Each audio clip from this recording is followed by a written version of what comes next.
Mesdames et messieurs, bonsoir. Cette semaine, dans le cadre de nos émissions spéciales sur les Jeux du Québec, j'ai le plaisir de recevoir Pierre-Olivier Doyon et Thomas Lessard, qui sont les responsables disciplinaires du soccer. Bonjour Thomas, bonjour PO. Salut, bonjour Karine. Alors, soccer, c'est pas quelque chose que vous connaissez depuis juste hier. Hein? Ça fait longtemps que vous êtes dans le soccer. Là, tu viens juste de me dire ça, PO. Là.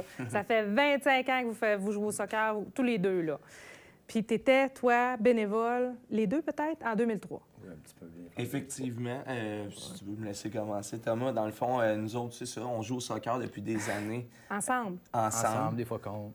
Des fois contre, mais surtout ensemble. On joue encore dans le soccer compétition à Thetford ensemble depuis plusieurs années. Dans les seniors. Dans les seniors maintenant. Oui. Et puis, c'est ça. En 2003 aussi, quand on était plus jeune, on était bénévole pour les Jeux du Québec. Donc, ça a été une belle expérience. Ça a commencé avec ça. Puis là, nous voilà une couple d'années plus tard. Là. Donc, on ne se surprend pas que vous soyez des bénévoles cette année et que vous soyez responsables disciplinaires. Vous êtes tous les deux professeurs d'éducation physique. Oui, effectivement. Hein? Puis je vous connais parce que vous avez enseigné à ma progéniture. Bon. Exact. Alors, je vais vous dire, le soccer, c'est un sport qui est très pratiqué par les jeunes dans la région. On parle des commandos, où il y en a de tous les âges, là, mais il y en a beaucoup de jeunes qui jouent au soccer dans la MRC. Parlez-moi des règlements, parce que là, à part de savoir qu'on a besoin de carton pour jouer au soccer puis d'un ballon, moi, je veux que vous m'expliquiez comment ça fonctionne. Problème. Mais dans le fond, c'est certain qu'au niveau du tournoi, c'est du U13 qu'il va y avoir au niveau du tournoi des Jeux du Québec. Donc, ça va être des périodes qui vont durer 40 minutes. Ça va être du soccer à 11 aussi. Donc, à U13, ça se joue 11 contre 11 sur le terrain. Donc, il y a plusieurs équipes qui vont être impliquées. Il y a 17 équipes, 17 régions. À part de ça, c'est certain que c'est les règlements classiques là, du soccer comme à la Coupe du Monde. Donc, à exception peut-être de quelques petites variables, c'est les règlements intégraux du soccer qui vont être là. Puis quand on parle de 11 joueurs, ça inclut le gardien de but? Oui. OK. Donc, 10 jeunes sur le terrain, le gardien de but, qui est le seul... Qui peut prendre ses mains, en effet. Les autres joueurs J'apprécie que tu me le dises, Thomas, on va quand parce même que... aller avec les règlements de base. Là, on ne peut pas utiliser les bras, toutes les parties du corps, la tête. Sauf les bras. Tout sauf les le bras. coude. OK, De à partir d'ici, à partir jusqu'au de bout des l'épaule. doigts. Hein? On n'a Fait pas le qu'on droit. ne peut pas un petit coup de coude comme ça. Non, un c'est petit- là qu'on entraîne, comme on parlait au début, des cartons. Si vous voulez quelques précisions, les fautes physiques entraînent souvent des cartons jaunes. 2 cartons jaunes donnent automatiquement un carton rouge et une suspension pour le prochain match. OK, Exact. pour le match en cours et le prochain prochain match. Puis un carton rouge, peux-tu valoir une expulsion pour plus d'un match? Ou, Normalement, ça entraîne souvent une suspension au match d'après. Je ne sais pas jusqu'à quel point La dans ce faute, tournoi-là. Au niveau U13, on va s'entendre que c'est excessivement rare. là. S'il y a On quelques l'espère, cartons jaunes hein? qui vont se donner, maximum. ça finira pas en mêlée générale à la fin du match. Ça là. serait très surprenant. On OK. espère que non. On parle d'enfants, c'est ça, de 13 ans et moins. Donc, c'est sûr que ça donne plus du jeu propre. Normalement, il y a moins d'infractions là, au niveau du terrain. Puis j'ai été surprise tout à l'heure quand vous m'avez dit que c'est U13. Donc, c'est les jeunes garçons et les jeunes filles de 13 ans. Alors, il va y avoir un tournoi cet été pour les jeunes de 13 ans dans le cadre des Jeux du Québec. Mais le jeune qui a 14 ans cette année, on oublie ça, il n'est pas né dans la bonne année. Sachant hein? que c'était l'année passée à 12 ans. C'est un petit peu discriminatoire là-dessus. Puis, mais oui, c'est ça, c'est un peu plate. là, Étant donné tu sais. que les jeux se tiennent aux 2 ans, c'est sûr qu'il faut que tu sois très performant là, si tu veux espérer jouer à un plus jeune Oui, âge. ceux là, qui dans ont l'équipe. 12 ans, qui sont des Effectivement. joueurs exceptionnels, ont une chance. Mais celui qui est bien bon puis qui aurait fait l'équipe, s'il avait fait très... Tu sais, il a moins de chance. C'est hein? beaucoup plus rare. C'est assez spécial, ça, Puis en de plus, savoir ça. c'est des sélections régionales, donc déjà là, c'est difficile de faire l'équipe. En plus, si l'âge est impliqué là-dedans, là, ça donne une certaine rareté là, au niveau des places. là, surtout dans dans l'équipe. une région aussi vaste que la région de Chaudière-Appalaches.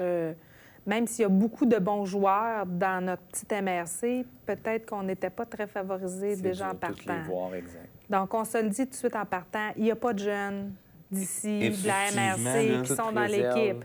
Ouais. Je sais On qu'il y a- va se croiser les doigts.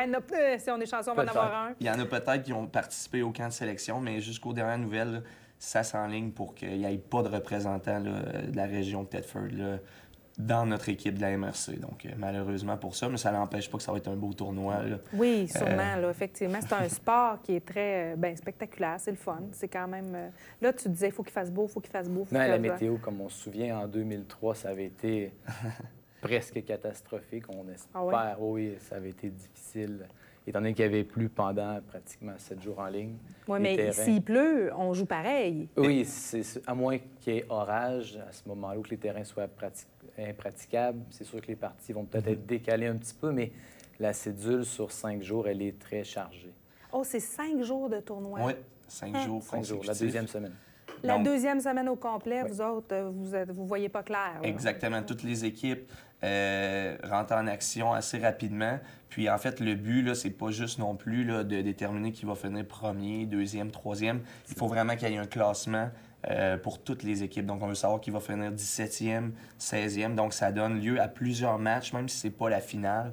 Il va y avoir d'autres matchs pour pouvoir faire le classement. Donc, ça fait une grosse cédule au total. Est-ce qu'on fonctionne comme en Coupe du monde, là, où il y a vraiment des groupes A, B, C, D, puis là, on va chercher les... C'est un petit peu différent parce que on s'entend qu'on est un nombre, premièrement, impair. On est 17, donc c'est un peu différent. Ils prennent le classement des Jeux du Québec de la dernière édition. Puis, ils recommencent, ils font des affrontements en fonction des classements de la dernière édition. Puis, je vous dirais là, que c'est pas vraiment la même formule. C'est un petit peu différent. C'est une formule assez complexe qui a été faite par la Fédération de soccer de Québec, mais c'est quand même quelque chose d'efficace. Là, à la fin, on peut vraiment voir qui est Puis, on peut s'attendre à ce que Montréal ne rencontre pas à la première rencontre celui qui est arrivé le 17e la dernière fois, Ils ne joueront probablement pas contre, selon les poules. Souvent, les grosses équipes fortes vont jouer contre les grosses équipes fortes. Oui, parce que ça serait le fun que les jeunes qui viennent du Nunavut, je ne sais pas, du Nunavik, puissent jouer plus qu'une fois, là. C'est certain. Après 1500, 1600 km de route, tu aimerais ça jouer plus qu'un match? C'est certain, mais c'est pas un tournoi à simple élimination. Donc, si tu perds, tu t'en vas pas chez vous. Donc, c'est certain, ils sont assurés de jouer plusieurs matchs quand même là, dans leur présence ici. C'est juste qu'il y en a qui vont jouer pour l'or, puis il y en a qui vont jouer pour la 15e place ou la 16e place. Bien... Hein? Important. Elle peut valoir très cher, la 15e place. Oui, c'est important de participer. Alors, nos 10 joueurs sur le terrain, bien entendu, doivent compter des buts.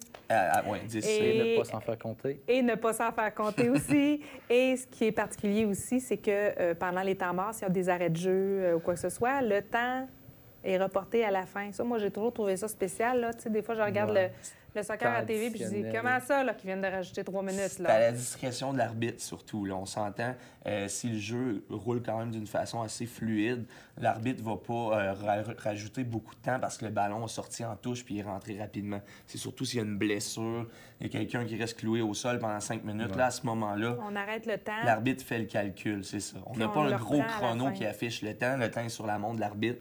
Donc, c'est lui qui gère. Au bout de 45 minutes, s'il décide qu'il faut en rejouer 4, bien, à ce moment-là, on en rejoue 4, toujours à la discrétion de l'arbitre. Là, puis en fonction des blessures, des petites pertes de temps. Est-ce qu'on va espérer qu'il y ait le moins possible, les blessures? Oui. Là, hein? C'est un sport de contact quand même assez physique. Donc, tu sais, on n'a pas le droit là, de donner des mises en échec comme au football, mais effectivement, qu'il peut y avoir des chevilles qui se tournent dans le feu de l'action. Vous avez encore toutes vos dents, vous autres, là. Fait que je me dis, hein, après 25 ans de soccer, là... J'ai eu un petit nez cassé, mais tout va bien. OK.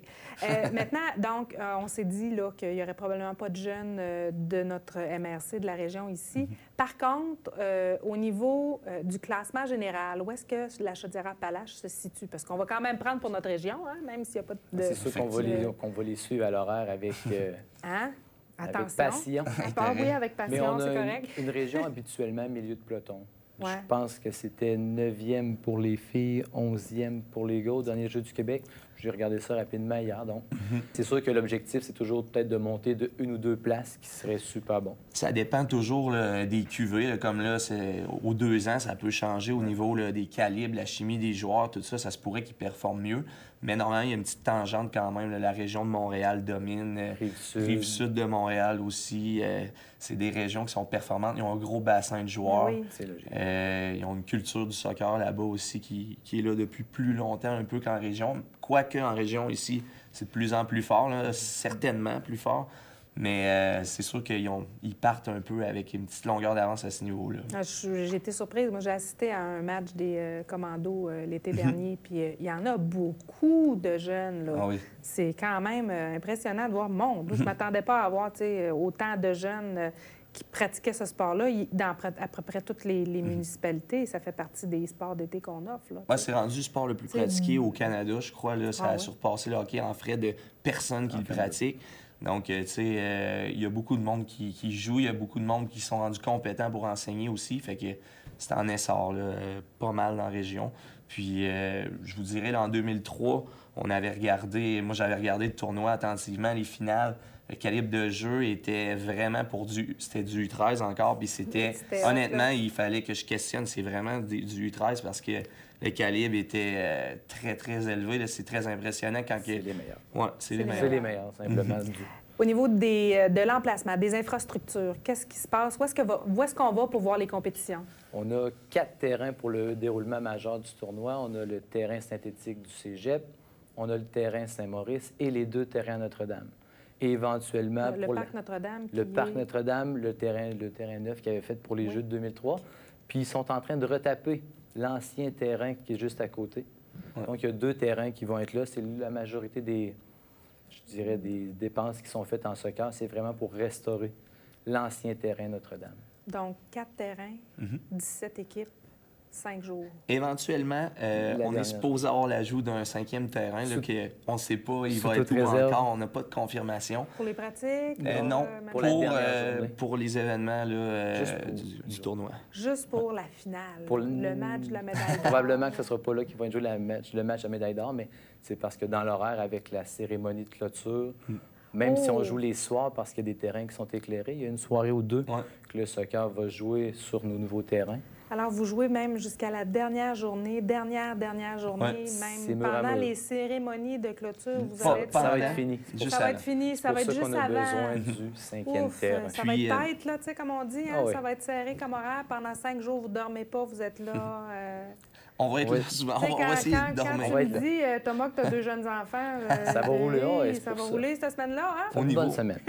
Au niveau des finales, par contre, c'est certain qu'ils vont jouer sur les terrains de Notre-Dame. Les 2 terrains. La finale féminine, si je me souviens bien, la Fédération avait décidé qu'elle se ferait sur notre ancien terrain, quasiment simultanément avec la finale masculine sur le terrain là, qui donne sur la rue Sainte-Marthe. Si je me souviens bien, c'est là qu'ils ont décidé d'installer le QG. C'est là que le QG, toutes les opérations soccer vont être installées. Ça va être à la cabane Notre-Dame. Bon, bien, écoutez, c'est déjà terminé pour nous. Ça va être un tournoi à suivre, donc dans la 2e semaine, début août, des Jeux du Québec. Pierre-Olivier, Thomas, merci beaucoup d'avoir accepté de me rencontrer.